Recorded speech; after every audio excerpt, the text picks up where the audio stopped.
का मार्ग प्रशस्त किया। भाई रेलवे से अब एकदम यात्रा सुलभ हो गई, पैसा का व्यक्ति वहीं फ्रैंकफर्ट आकर के उन लोगों से बात भी कर लेता, उनमें घुलेगा मिलेगा। यहाँ के लोग भी इस तरह से जा सकते हैं आसानी से, जी बताएंगे कि भाई तुम्हारे यहाँ क्या चल रहा है, कि हमारे यहाँ तो जो है बहुत बवाल चल रहा है। कि क्यों? कि हमारे यहाँ मोदी जी नहीं हैं। मोदी जी होते सब कुछ कर देते, तो आसान हो जाता है मामला।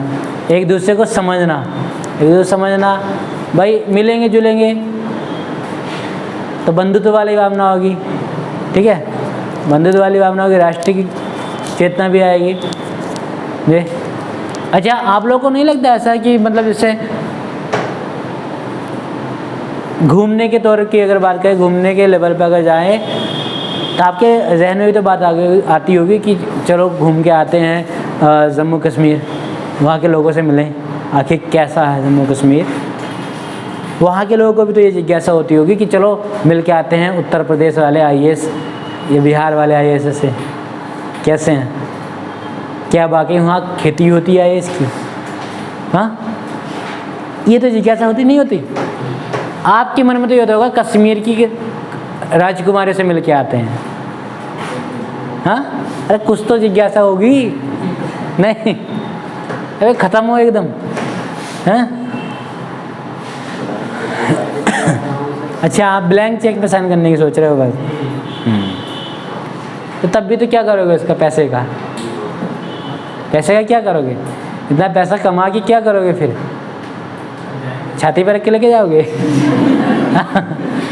अरे अपनी आवश्यकता की भौतिक सुख लोगे, और क्या करोगे तुम, हाँ यार? प्रॉपर्टी, खूब प्रॉपर्टी कमा लोगे, कोई नहीं पूछेगा, आपके बच्चे नहीं पूछेंगे जी निपट गए। जिस दिन निपट जाओगे उस दिन तुम्हें जो है ज़्यादा से ज़्यादा क्या कर देंगे, गंगा जी में अस्थियाँ बहा देंगे, इतनी कर देंगे, डीजे वीजे लगवा देंगे कि बापू ख़त्म।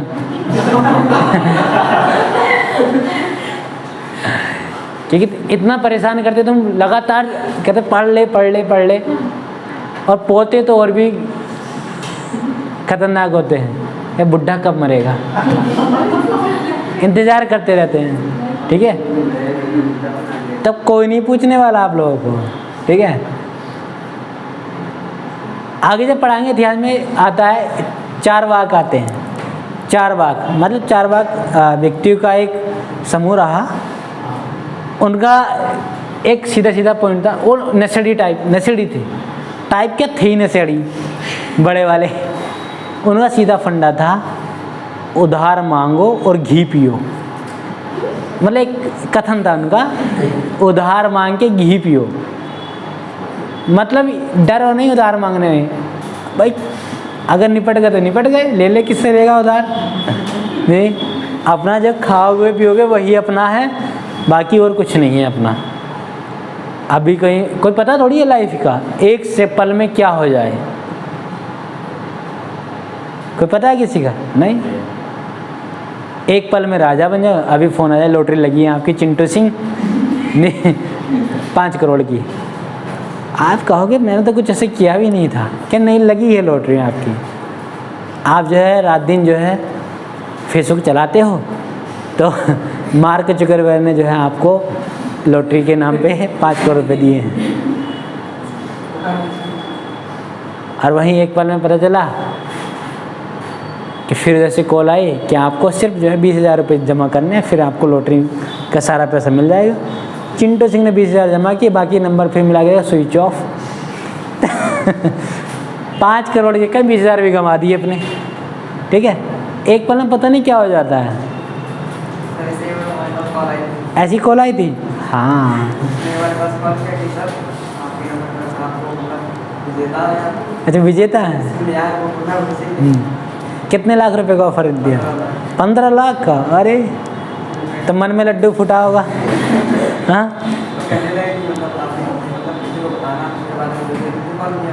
क्या बोलने लगे? बताना मत किसी को। अच्छा,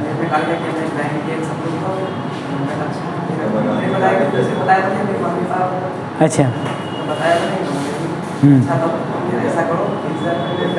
अच्छा 20,000 खाते में डाला। क्या? अरे सरप्राइज देना, ओहो। भला इनसे कहा कि पहले 20,000 रुपये मेरे खाते में डालो और जैसे हम 15 लाख रुपये आपके खाते में डालेंगे तो फिर अपने मम्मी पापा को सरप्राइज देना कि 15 लाख रुपये आ गए हैं। फिर क्या हुआ?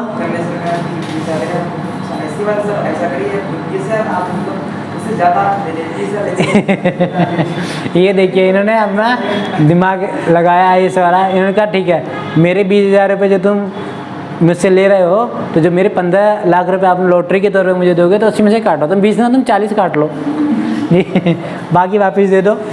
हाँ, तब बच गए होंगे तुम। फिर क्या 2-3 श्लोक मिले होंगे उधर से कि टाइम बर्बाद कर दिया तूने मेरा। अच्छा, व्हाट्सएप में आया था। अच्छा, नहीं तो ऐसा होता था कि फिर अगर जब वो भी समझ जाते हैं कि लड़का जो है या ये जो बंदा है थोड़ा समझदार है, अलर्ट है, तो फिर वो श्लोक सुनाते हैं। फिर तुम भी श्लोक सुनाओगे हैं? होता क्या? 2-3 कॉल आई थी। हाँ, आती हैं ऐसे। ये कॉल तो जनरल बात है। ये तो कॉल आना, ये फ्रॉड कॉल आती रहती हैं। बेरोजगार इतनी है भाई, क्या करोगे? जंगल का रूल फॉलो होता है जंगल में तो कि या तो मार दो किसी को और अपना भोजन बना लो या खुद किसी का भोजन बन जाओ। बेरोजगारी इतनी है, क्या करोगे? निठल्ले बैठे बीटेक वाले यही काम करेंगे, कॉल करते रहते हैं, लड़की बन के कॉल कर देते हैं। और लड़के जो हैं, लड़के उनसे भी ज़्यादा निठल्ले हैं। जैसे ही कॉल आई, आवाज़ सुनी, बस एकदम मोबाइल नंबर, एड्रेस, फ़ोटो सब एकदम सेंड कर दिया। इतने बड़े ख्याल में खो जाते हैं कि लगता है कि मतलब ये हमारे लिए ही इंतज़ार कर रही थी राजकुमारी। और फिर धीरे धीरे बातें होती हैं, डिमांड शुरू हो जाती हैं और जैसे आता है कि ऐसे से बहाने लेते हैं। तो जैसे कहती है कि पापा का ऑपरेशन होना है, पापा अस्पताल में हैं और बहुत ज़रूरी है। लड़का क्या भावुक हो जाता है, कितने चाहिए बताइए? क्या ज़रूरत तो 1 लाख की है। 1 लाख? लाए कहाँ से? जिसको 10 रुपये पॉकेट मनी मिलता हो, 1 लाख कहाँ से लाएगा वो? तो कहेगा कोई दिक्कत नहीं, कोई दिक्कत नहीं है, पिताजी की बाइक खड़ी है उसको बेच दूंगा। बेच बाच के भी यादों से जुटा के 20-25 हज़ार रुपये हुए। तो कहा देखो अभी फ़िलहाल जो है 20-25 हज़ार है, बाकी कर दूंगा। क्या कोई दिक्कत नहीं है, ट्रांसफ़र कर दीजिए। जैसे ही 20,000-25 हज़ार ट्रांसफ़र किए, फिर उसके बाद में आप बता रहे मैसेज करो कैसी तबीयत है पापा की। पापा तो गए वो भी गई, नंबर स्विच ऑफ। ऐसा होता है कि नहीं? बहुत केस हैं ऐसे जी। तो अलर्ट रहना ज़रूरी है, ठीक है, वरना यूज हो जाओगे। ठीक है, तो कहाँ तक लिखे थे? एकीकरण का मार्ग प्रशस्त हुआ। ठीक है, अब ठीक ठाक आराम मिल गया। अब फिर से शुरुआत करते हैं। देखिए, पूंजीपति वर्ग की भूमिका, सहायक तत्वों में चल रहा है अभी मामला। पूंजीपति वर्ग की भूमिका, औद्योगिक विकास से जिस पूंजीपति वर्ग का उद्भव हुआ, औद्योगिक विकास से जिस पूंजीपति वर्ग का उद्भव हुआ वह एकीकरण का समर्थक बना। बताया था ना कि पूंजीपति वर्ग जो एकीकरण का समर्थक रहा, वह एकीकरण का समर्थक बना।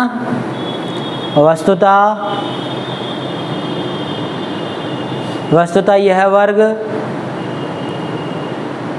इंग्लैंड के समान ही, वस्तुतः यह वर्ग इंग्लैंड के समान ही आर्थिक लाभ प्राप्त करना चाहता था। इंग्लैंड के समान ही आर्थिक लाभ प्राप्त करना चाहता था और इसके लिए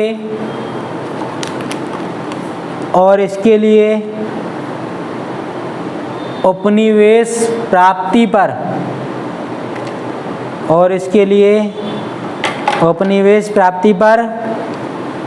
बल देता था,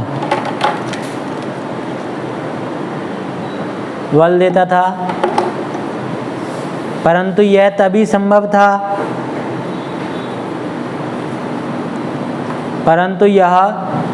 संभव था जब जर्मनी एकीकृत होकर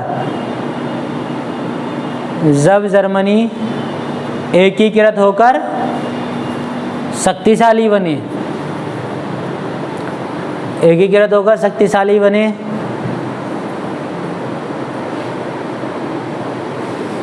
और इसलिए पूंजीपति वर्ग एकीकरण का समर्थक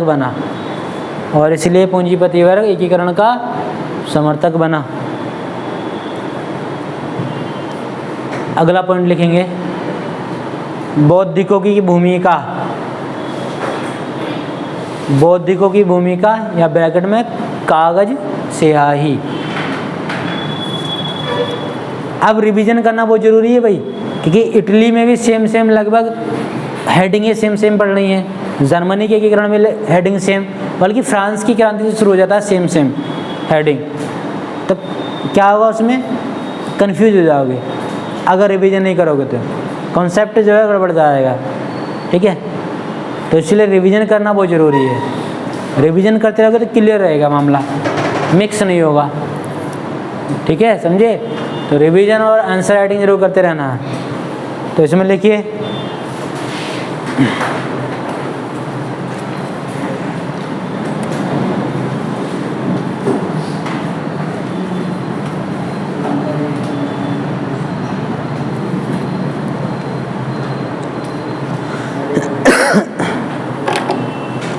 हीगल,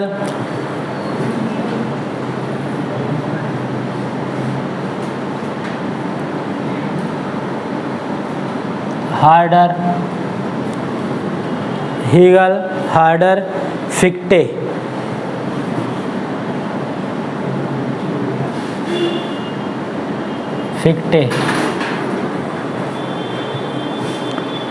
हीगल, हार्डर, फिक्टे जैसे विचारकों ने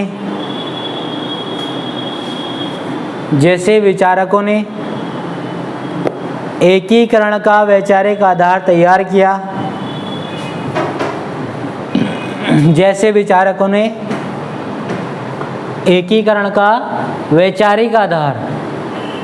एकीकरण का वैचारिक आधार तैयार किया। वस्तुतः हीगल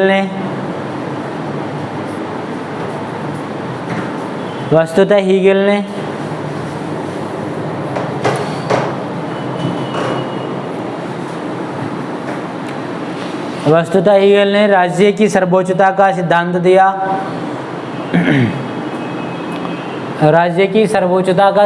दिया। इसी से प्रेरित होकर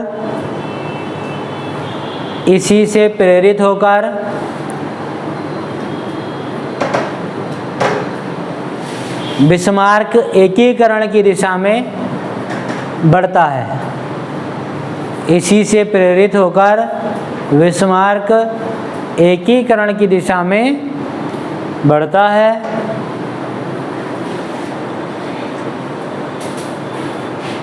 इतने में विभिन्न लेखकों एवं कवियों ने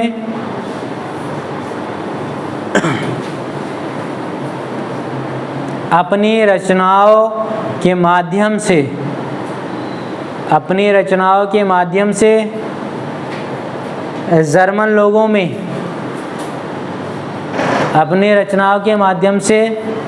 जर्मन लोगों में राष्ट्रीयता की भावना जागृत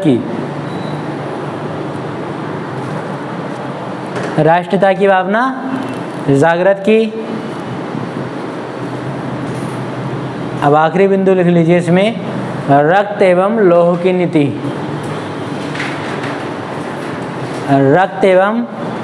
की नीति या ब्रैकेट में युद्ध नीति।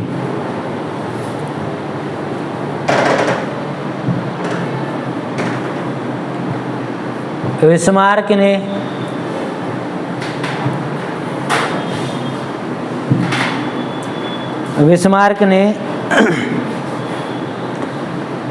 रक्त एवं लोहे की नीति के माध्यम से बिस्मार्क ने रक्त एवं लोहे की नीति के माध्यम से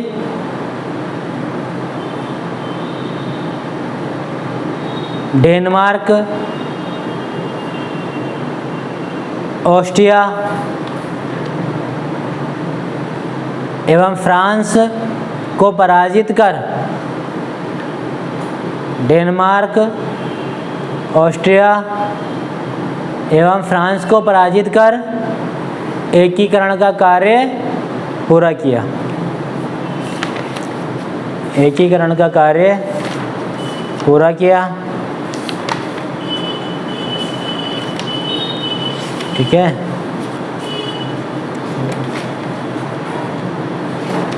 अब क्या बचा? प्रक्रिया बची। ठीक है, एकीकरण की प्रक्रिया बची।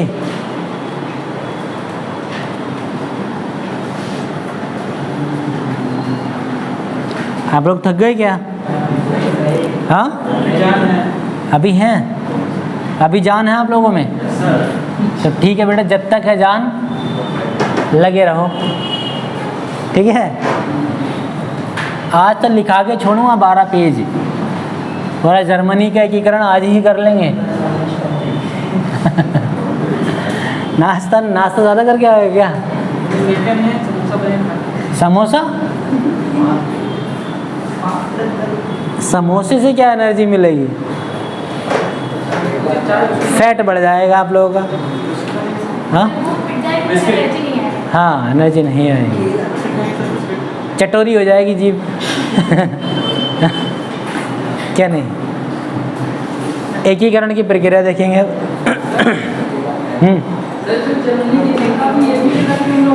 क्या? जर्मनी की जनता क्या? बिस्मार्क बेटा, बिस्मार्क।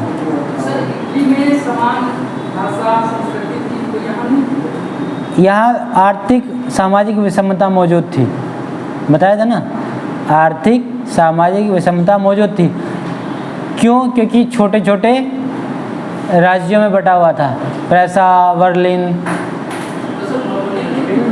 हाँ हाँ, भौगोलिक विषमता भी है, भौगोलिक विषमता भी है, तभी तो एकीकरण का मार्ग प्रशस्त हुआ। यहाँ कोई ऐसा तत्व नहीं था जो लोगों को वहाँ के जोड़ के रखे, तभी तो जो है जर्मनी में एकीकरण करना थोड़ा मुश्किल कार्य हो रहा था, उसी वजह से हो रहा था। और हुआ भी क्या, एक जादू के समान हुआ। वही नेपोलियन ने जैसे राइन भूमि में कब्जा करना का चाहा, फ्रांसीसी नियंत्रण स्थापित करना चाहा, तो तब जो है राष्ट्र की भावना जागृत हुई वहाँ की जनता में। और वहीं जो है जैसे जैसे औद्योगिक क्रांति हो रही थी यूरोप में, उसी से सीख लेकर लोह उद्योग, कारखाने, नए नए कारखानों का विकास हुआ, परिवहन के संसाधन हुए, पूंजीपति वर्ग सामने आया। और पूंजीपति वर्ग भी क्या चाहता था? एकीकरण चाहता था। उससे क्या होगा? जर्मनी मजबूत होगा और उपनिवेश बनाएगा जब शक्तिशाली बनेगा। क्योंकि जर्मनी की एक तो सैनिक शक्ति या सैन्य शक्ति बड़ी कमज़ोर थी, किसी युद्ध नहीं लड़ सकता था। कमज़ोर क्यों थी? कि गुलाम था भाई, ऑस्ट्रिया का गुलाम था, एक बार नहीं बना, कई बार गुलाम बन गया। आज़ाद हुआ, वहीं तो फिर वियना व्यवस्था ने फिर से गुलाम बना दिया। ये पूरा पढ़ा है ना, पूरा प्रोसेस जी।